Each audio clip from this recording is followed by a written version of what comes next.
Hello students, this is Hayat और आज हम कर रहे हैं एक्सरसाइज 4.2 स्टार्ट, जिसका क्वेश्चन नंबर फर्स्ट है, जो कि बहुत आसान सा क्वेश्चन है। Find the roots of the following quadratic equation by factorise method. ठीक है, फैक्टराइज मेथड से हमें इसको सॉल्व करना है। और भी बहुत सारी मेथड है जिससे हम सॉल्व कर सकते हैं, जैसे श्रीधराचार्य जी का एक फॉर्मूला है, उससे भी कर सकते हैं। बट यहाँ पर हमें स्पेशल में बोला गया है कि फैक्टराइजेशन मेथड से करना है, तो फैक्टराइजेशन मेथड से ही करना है, अदरवाइज ये क्वेश्चन गलत हो जाएगा। तो आइए इसको स्टार्ट करते हैं, तो इसको सॉल्व करते हैं। अब यहाँ पर देखिए, आपको पहचानने में आना चाहिए कि सबसे पहली स्टेप, सबसे बेसिक स्टेप इसकी क्या होती है कि जो एक्स स्क्वायर का कोफिशिएंट होता है, एक्स स्क्वायर का कोफिशिएंट अभी क्या है, कुछ भी नहीं दिखाई दे रहा, तो 1 है। क्या है? 1। अच्छा, आपको समझ में नहीं आता कि सर ये 1 कैसे होता है, तो ये जो भी यहाँ पर गिवन है उसको आप एज्यूम कर लोगे वो एप्पल है। क्या है? एप्पल। ठीक है, अभी एक एप्पल रखा हुआ है यहाँ पर। आपसे कोई पूछे कितने एप्पल है, तो आप क्या बोलोगे? 1। क्या बोलोगे? 1। तो वो जो 1 आप बोल रहे हो, वो जो आप क्या बोल रहे हो? 1। जैसे सपोज दैट मैंने यहाँ पर लिखा x। अब मैंने आपसे पूछा कि भैया बताओ ये कितना x है, कितना x है, कितना दिखाई दे रहा है? क्या बोल रहे हो सभी लोग? 1 ही बोल रहे हो ना, 1x। तो वो जो 1 आपने पहले बोला है ना, वही इसका कोफिशिएंट है। ठीक है, जो दिखाई नहीं देता है। 1 होता तो है लेकिन वो इनविजिबल टाइप होता है। तो यहाँ पर पहले स्टेप में इस एक्स स्क्वायर, इस पूरे एक्स स्क्वायर का कोफिशिएंट क्या है? 1। और 1 और इसमें कांस्टेंट टर्म क्या है जिसमें x है ही नहीं, वो क्या है? 10। तो 1 और 10 का मल्टीप्लाई करेंगे तो कितना आएगा? 10। कितना आएगा? 10। अब ये जो 10 है ना भाई, स्टेप वाइज चलना है, आपको समझना है सबसे मेन तो। ठीक है, ये जो 10 आया इसका हम फैक्टर निकाले, फैक्टर, सारे फैक्टर। तो क्या चेक करो, क्या 1 के टेबल में आता है 10? 1 के टेबल में दुनिया के सारे नंबर आते हैं। ठीक है, कितनी बार में आएंगे भाई? 10 टाइम में आएंगे। ठीक है, 1 के टेबल में 10 आता है, 10 टाइम में। क्या 2 के टेबल में 10 आता है? डेफिनेटली आता है। कितनी बार में? 5 बार में। 3 के टेबल में 10 आता है? नहीं, 3 3 9 होता है। 4 के टेबल में? नहीं। 5 के टेबल में हाँ आता है। कितनी बार में आता है? 2 बार। अच्छा देखो, इसका एक पेयर जो है इंटरचेंज हो चुका। 5 इधर था, इधर आ गया, और 2 इधर आ गया।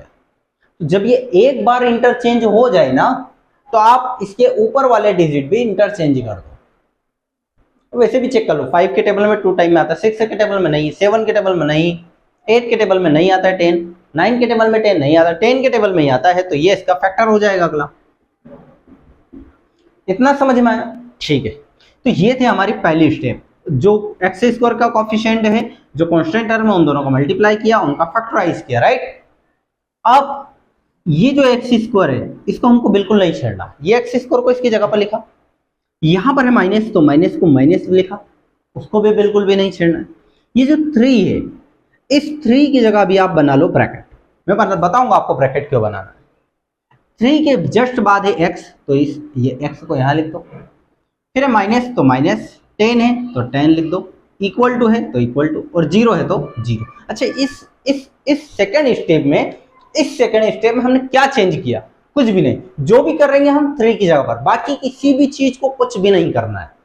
अच्छा, इस 3 को जगह क्यों छोड़ी? इस 3 की जगह पर हमको इन फैक्टर में से कोई ऐसा फैक्टर सिलेक्ट करना है जिसको प्लस करने पर 3 आ जाए, जिनको प्लस करने पर 3 आ जाए, या माइनस करने पर 3 आ जाए। ठीक है, तो चेक करो, पहला वाला प्लस करने पर 11 आ रहा है, नहीं आ रहा है 3। माइनस करने पर यदि आपके माइंड में आ रहा है 9, तो 9 नहीं आएगा। माइनस करने पर 1 माइनस 10 इक्वल टू माइनस 9 होता है। ठीक है, अच्छा इन दोनों को चेक करो। हाँ सर, इन दोनों को अरे नहीं बेटा, ये भी नहीं होगा। 2 + 5 ये तो 7 हो जाएगा, लेकिन 2 - 5 लिखोगे तो -3 हो जाएगा। ये गलती मत कर देना। ठीक है, मैक्सिमम बच्चे गलती करते हैं। ठीक है, तो 2 - 5 भी नहीं लिखना है, ये लिखना है आपको। ये 5 आगे लिखना, 5 - 2। जब भी आपके माइंड में ऐसा क्वेश्चन आए कि भैया यहां पर माइनस वाली टर्म आएगी, तो हमेशा बड़ा वाला नंबर आगे लिखना है। जैसे इस पेयर से भी आ सकता था 3, तो इस पेयर से भी आता माइनस करना, लेकिन वो -3 आता। इस पेयर से आएगा प्लस का 3, तो यहां पर लिखेंगे हम क्या? 5 - 2। अब आ रहा है 3, देख लो भले, 5 में से 2 गए तो 3। आगे के साइन और पीछे से केस से कुछ भी मतलब नहीं, हमको सिर्फ यहां पर फोकस करना, नंबर पर। साइन वाइन पर फोकस नहीं करना अभी, साइन पर अब करेंगे आप, ठीक है। तो ये थी इसकी सेकंड स्टेप, ठीक है। अगली स्टेप में क्या करेंगे, एक्स स्क्वायर, इधर से हम करेंगे माइनस का मल्टीप्लाई और इधर से करेंगे हम एक्स का। भाई एक्स का कोई मल्टीप्लाई नहीं करना होता है, बस 5 के साथ भी एक्स लगा दो, 2 के साथ भी एक्स लगा। चलो ये लगा देते, ये 5 के साथ एक्स लगा दिया और ये 2 के साथ भी एक्स लगा ही दिया, ठीक है। अब रही बात साइन, यदि माइनस का साइन है, यदि माइनस का साइन है तो अंदर वाला साइन चेंज हो जाएगा। यदि यहां पर माइनस है तो यहां वाला साइन चेंज हो जाएगा। यदि यहां पर माइनस है तो वो प्लस बन जाएगा, और यदि ये प्लस होता तो माइनस बन जाता, और ये वाला तो आएगा ही माइनस का, ठीक है भाई। 5 के आगे तो कोई साइन है ही नहीं। फिर यहां पर -10 को हम एज इट इज लिखेंगे इक्वल टू में 0। ये पहले स्टेप से ये स्टेप आई, पहले स्टेप से ये स्टेप आई, इस स्टेप से ये स्टेप आई, इस स्टेप से ये स्टेप आई। अब नेक्स्ट स्टेप में हमको दो दो के पेयर बनाना, बना लिए दो दो के पेयर। स्टेप वाइज चलोगे ना तो पूरे मेस में आपको कहीं पर भी कंफ्यूजन नहीं होगा, और स्टेप वाइज नहीं चले ना तो पूरा मेस ही कंफ्यूजन। मैं 50 क्वेश्चन भी करा दूंगा तो आपको कंफ्यूजन होगा। तो देखिए यहां पर क्या कॉमन आएगा, पहली वाली टर्म में एक्स ऑलवेज कॉमन आएगा, लिख कर रख लो आप कहीं पर भी, पहली वाली स्टेप में एक्स ऑलवेज कॉमन आएगा। चलिए एक्स यहां से निकालते हैं, एक्स यहां पर क्या बचेगा, यहां पर एक्स स्क्वायर है, एक्स स्क्वायर है तो 2 नहीं बचेगा, कुछ बच्चे 2 लिख देते, इतने बेवकूफ मत बनो आप लोग। एक्स स्क्वायर का मतलब होता है एक्स इंटू एक्स। भाई एक एक्स आपने कॉमन लिया है तो एक एक्स तो बचेगा ना, तो यहां पर लिखेंगे हम एक एक्स माइनस, यहां पर ऑलवेज नंबर बचेगा, क्या बचेगा नंबर, एक्स बाहर गया 5 बचेगा अंदर, ठीक है। अब इस वाले यहां पर जो भी साइन होगा, इस वाले पेयर पर जब हम आएंगे तो यहां पर जो भी साइन होगा वही साइन नीचे आएगा। यदि यहां पर प्लस है तो प्लस कॉमन आएगा, यहां पर माइनस है तो माइनस कॉमन आएगा। बट एक प्लस पॉइंट है यहां पर कि यदि यहां पर प्लस पॉइंट आया तब तो कोई खतरा नहीं, लेकिन माइनस साइन आएगा, यदि माइनस साइन आता है यहां पर तो यहां वाला साइन चेंज हो जाता बाद में, ठीक है। अभी तो प्लस आया तो दिमाग मत लगाओ, माइनस वाला भी आएगा, मैं वहां पर भी करवाऊंगा। यहां से हमने प्लस को लिखा यहां पर, अभी यहां पर दोनों जगह आपको दोनों जगह नंबर्स को चेक करना है। देखो यहां पर लिखा है 2 और यहां पर लिखा है 10, ठीक है। अभी इन दोनों में से छोटा नंबर कौन सा है, क्या 2 छोटा है या 10 छोटा है, क्या छोटा है, 2 छोटा है, ठीक है। अभी छोटा नंबर हमने पकड़ लिया कि 2 छोटा नंबर है। अब चेक करूं क्या 2 के टेबल में 10 आता है, क्या 2 के टेबल में 10 आता है, इसका मतलब ये जो छोटा नंबर है ना ये कॉमन आ जाएगा, ठीक है। यहां पर क्या बचा x, ये तो कॉमन आया नहीं था, यहां पर माइनस ही आएगा क्योंकि हमने कॉमन प्लस लिया है। अच्छा 10 में से हमने 2 कॉमन ले लिया तो क्या बचेगा 8 बचेगा।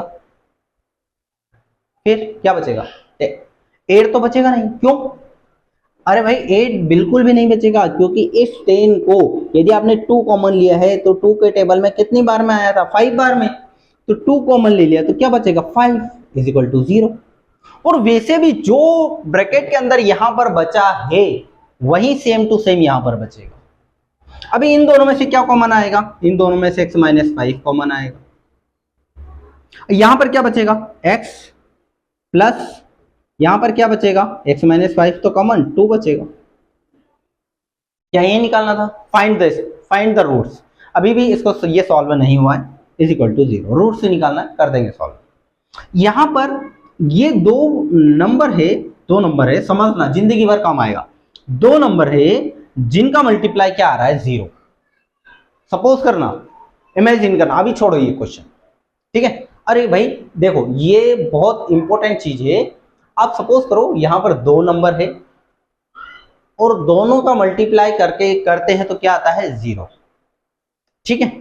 तो ये स्टेप को हम इसको एक्चुअल में ऐसा लिखने वाले x minus 5 is equal to 0 और x plus 2 is equal to 0। लेकिन क्वेश्चन ये है कि इनको ऐसा लिखते क्यों है, तो यहां पर देखो 2 नंबर है जिनका प्रोडक्ट करते हैं तो क्या आता है 0।